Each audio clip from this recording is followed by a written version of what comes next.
ಮೂರು ದಿನಗಳ ಕಾಲ ಜಪಾನ್ ಪ್ರವಾಸದಲ್ಲಿರುವ ಪ್ರಧಾನಿ ನರೇಂದ್ರ ಮೋದಿ ಅವರು ಇಂದು 13ನೇ ಶೃಂಗಸಭೆಯಲ್ಲಿ ಭಾಗವಹಿಸ್ತಾ ಇದ್ದಾರೆ. ಉಭಯ ರಾಷ್ಟ್ರಗಳ ನಡುವಿನ ಭದ್ರತೆ, ಆರ್ಥಿಕ ಸಹಕಾರ, ಕೈಗಾರಿಕೆ ಸೇರಿದಂತೆ ಹಲವು ವಿಚಾರಗಳ ಬಗ್ಗೆ ದ್ವಿಪಕ್ಷೀಯ ಮಾತುಕತೆ ನಡೆಸಲಿದ್ದಾರೆ.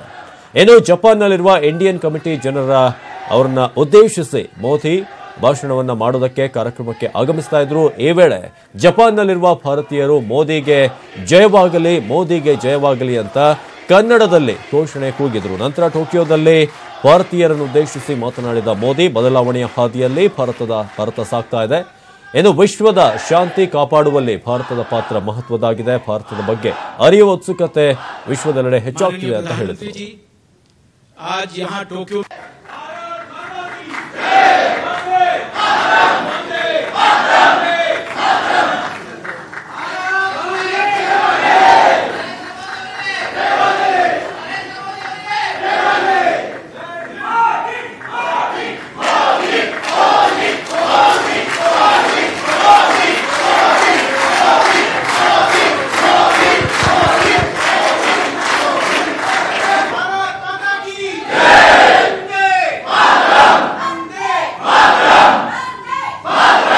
माननीय प्रधानमंत्री जी, आज यहाँ टोक्यो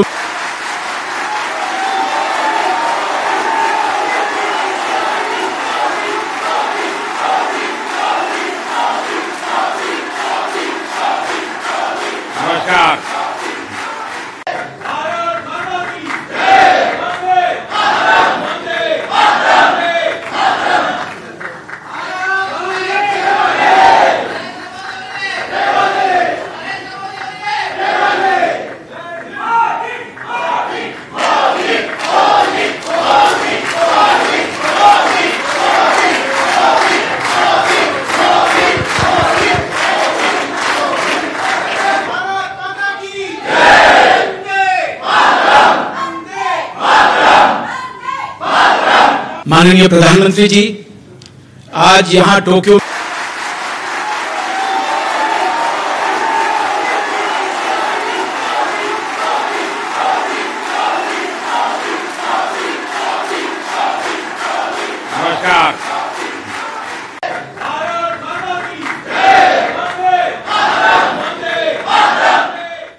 ಇದು ಪ್ರಧಾನಮಂತ್ರಿಗಳಿಗೆ ಸಿಕ್ಕಂತ ಸ್ವಾಗತ. ಅದರಲ್ಲಿ ಬಹಳ ವಿಶೇಷತೆ ಏನು ಅಂತ ಹೇಳಿದ್ರೆ, ಇನ್ನೇನು ನವೆಂಬರ್ 1ಕ್ಕೆ ಕನ್ನಡ ರಾಜ್ಯೋತ್ಸವ ಬರ್ತಾ ಇದೆ. ಜಪಾನ್ನಲ್ಲೂ ಕೂಡ ಕನ್ನಡದಲ್ಲಿ ನರೇಂದ್ರ ಮೋದಿ ಅವರಿಗೆ ಒಂದು ಸ್ವಾಗತ ಸಿಗುತ್ತೆ. ಮೋದಿ ಅವರಿಗೆ ಜಯವಾಗಲಿ ಅನ್ನೋ ರೀತಿಯಾಗಿ ಕನ್ನಡ ಭಾಷೆ ಜಪಾನ್ನಲ್ಲೂ ಕೇಳ್ತಾ ಇರೋದು ಬಹಳ ವಿಶೇಷ. ಸಾಮಾನ್ಯವಾಗಿ ವಿದೇಶಕ್ಕೆ ಹೋದಾಗ ಮೋದಿ ಅನ್ನೋ ಒಂದು ಚಾಂಟ್ ಕೇಳಿ ಬರುತ್ತೆ. ಆದ್ರೆ ಈ ಬಾರಿ ವಿಶೇಷ ಅಂದ್ರೆ ಜಪಾನ್ನ ಟೋಕಿಯೋದಲ್ಲೂ ಕೂಡ ಕನ್ನಡದ ಕಂಪು, ಅದರಲ್ಲೂ ಕೂಡ ಪ್ರಧಾನಿಯವರಿಗೆ ಕನ್ನಡದಲ್ಲಿ ಜಯವಾಗಲಿ ಅಂತ ಹೇಳಿರೋದು ಬಹಳ ವಿಶೇಷ. ಅದೇ ರೀತಿಯಾಗಿ ಬಹಳ ಅಭೂತಪೂರ್ವವಾದಂತಹ ಸ್ವಾಗತ. ಅದೇ ರೀತಿಯಾಗಿ ಕನ್ನಡದಲ್ಲಿ ಮೋದಿಗೆ ಜಯ ಘೋಷಣೆ ಬಂದಿರೋದು ನಿಜಕ್ಕೂ ವಿಶೇಷವಾಗಿತ್ತು.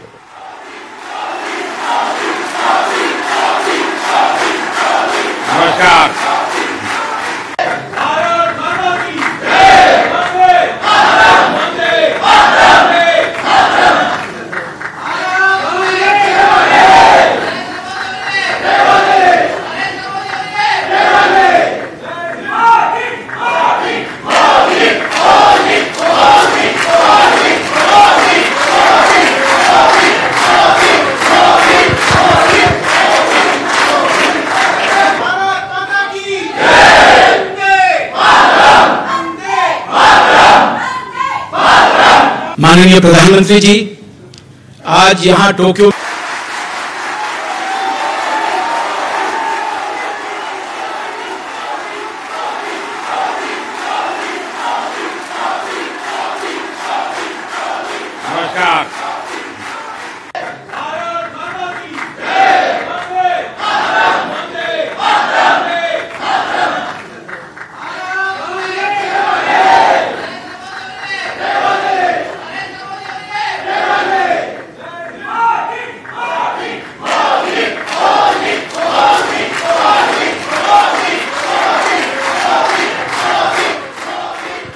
ಈ ಬಗ್ಗೆ ಮಾತನಾಡೋದಕ್ಕೆ ಬಿಜೆಪಿ ವಕ್ತಾರರಾದಂತಹ ಗೋ ಮಧುಸೂದನ್ ಅವರು ದೂರವಾಣಿ ಸಂಪರ್ಕದಲ್ಲಿದ್ದಾರೆ. ನಮಸ್ತೆ ಮಧುಸೂದನ್ ಅವರೇ. ನಮಸ್ಕಾರ ಸರ್. ಬಹಳ ವಿಶೇಷವಾದಂತದ್ದು. ಇನ್ನೇನು ರಾಜ್ಯೋತ್ಸವ ಇನ್ನೇನು 2 ದಿನ ಮಾತ್ರ ಬಾಕಿ. ಕನ್ನಡದಲ್ಲಿ ಜಯಘೋಷ ಜಪಾನ್ನಲ್ಲಿ, ಏನಂತೀರಿ? ಸಂತೋಷ ಆಗುತ್ತೆ, ಅಭಿನಂದನೆಗಳನ್ನ ಹೇಳ್ತೇನೆ. ಸಾಮಾನ್ಯವಾಗಿ ಮೋದಿ ಅವರು ಎಲ್ಲಿ ಹೋದ್ರೂ ಕೂಡ ಒಂದು ರೀತಿಯಾದಂತಹ ಒಂದು ವೆಲ್ಕಮ್ ಇರುತ್ತೆ.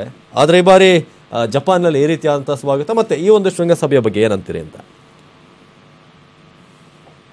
ಬಹುಶಃ ಮೋದಿ ಅವರು ಅಧಿಕಾರಕ್ಕೆ ಬಂದ ನಂತರದಲ್ಲಿ ಅತ್ಯಂತ ವಿಶೇಷವಾದಂತಹ ಒಂದು ಗೆಳೆತನವನ್ನ ಅವರು ಜಪಾನ್ ಜೊತೆ ಅವರು ಸಂಪಾದನೆ ಮಾಡಿದ್ದಾರೆ. ಶಿಂಜೋ ಅಬೆ ಅವ್ರ ಜೊತೆ ವಿಶೇಷವಾದಂತಹ ಒಂದು ವೈಯಕ್ತಿಕವಾದ ಗೆಳೆತನವೇ ಅಲ್ಲಿ ನಿರ್ಮಾಣವಾಗಿ ಹೋಗ್ಬಿಟ್ಟಿದೆ. ಅದು ಎರಡು ರಾಜ್ಯಗಳ ನಡುವೆ ನಡೆಯಬಹುದಂತ ಒಂದು ರಾಜತಾಂತ್ರಿಕವಾದಂತಹ ಒಪ್ಪಂದಗಳು, ವ್ಯಾವಹಾರಿಕವಾದಂತಹ ವಾಣಿಜ್ಯಕ್ಕೆ ಸಂಬಂಧಪಟ್ಟಂತ ಒಪ್ಪಂದಗಳು, ಅಥವಾ ನಮ್ಮ ದೇಶದಲ್ಲಿ ಇಲ್ಲಿ ಅನೇಕ ಸಂಗತಿಗಳನ್ನ ಉತ್ಪಾದನೆ ಮಾಡ್ಲಿಕ್ಕೆ ಬೇಕಾದಂತಹ ಒಂದು ತಾಂತ್ರಿಕವಾದಂತಹ ಅನೇಕ ವಿಷಯಗಳನ್ನ ವರ್ಗಾವಣೆ ಮಾಡುವಂತಹದ್ದು, ಇದು ಎಲ್ಲದಕ್ಕಿಂತ ಸೀಮಿತವಾಗಿ ಇರುವೆ ಈ ದೇಶದ ಸಂಸ್ಕೃತಿ ಮತ್ತು ಜಪಾನ್ನ ಸಂಸ್ಕೃತಿ ಏನಿದೆ ಅದರ ನಡುವಿನ ಒಂದು ಒಳ್ಳೆಯ ತಾಳೆಮೇಳವನ್ನ ನಾವು ಕಾಣ್ತಾ ಇದ್ದೇವೆ. ಇಲ್ಲೇ ಒಂದು ಕಡೆ ಜಪಾನ್ನ ಆ ಬೌದ್ಧ ಧರ್ಮವನ್ನ ಅನುಯಾಯಿಗಳಿಗೆ ಏನ್ ಮಾಡ್ಕೊಂಡು ಹೊರಟಿದ್ದಾರೆ ಜಪಾನ್ಗೆ ಬಹಳ ದೊಡ್ಡ ಪ್ರಮಾಣದಲ್ಲಿ. ಅವ್ರೆಲ್ರಿಗೂ ಭಾರತ ತಮ್ಮ ತವರು ಮನೆ ಅಂತ ಹೇಳಿ ಅನಿಸ್ತಾ ಇದೆ. ಈ ರೀತಿಯಾಗಿ ಒಂದು ಹೊಸದಾದಂತಹ ಸಾಂಸ್ಕೃತಿಕವಾದಂತಹ ಸಂಬಂಧಗಳನ್ನ ಎಲ್ಲ ರಾಷ್ಟ್ರಗಳ ಜೊತೆ ಬೆಳೆಸುವಂತ ಒಂದು ಪ್ರಯತ್ನದಲ್ಲಿ ಮೋದಿಯವರು ಸಂಪೂರ್ಣವಾಗಿ ಸಫಲರಾಗಿದ್ದಾರೆ ಅಂತ ನನಗನ್ಸುತ್ತೆ. Okay thank you so much Madhusudan ಅವರೇ ಮಾತಾಡೋದಕ್ಕೆ.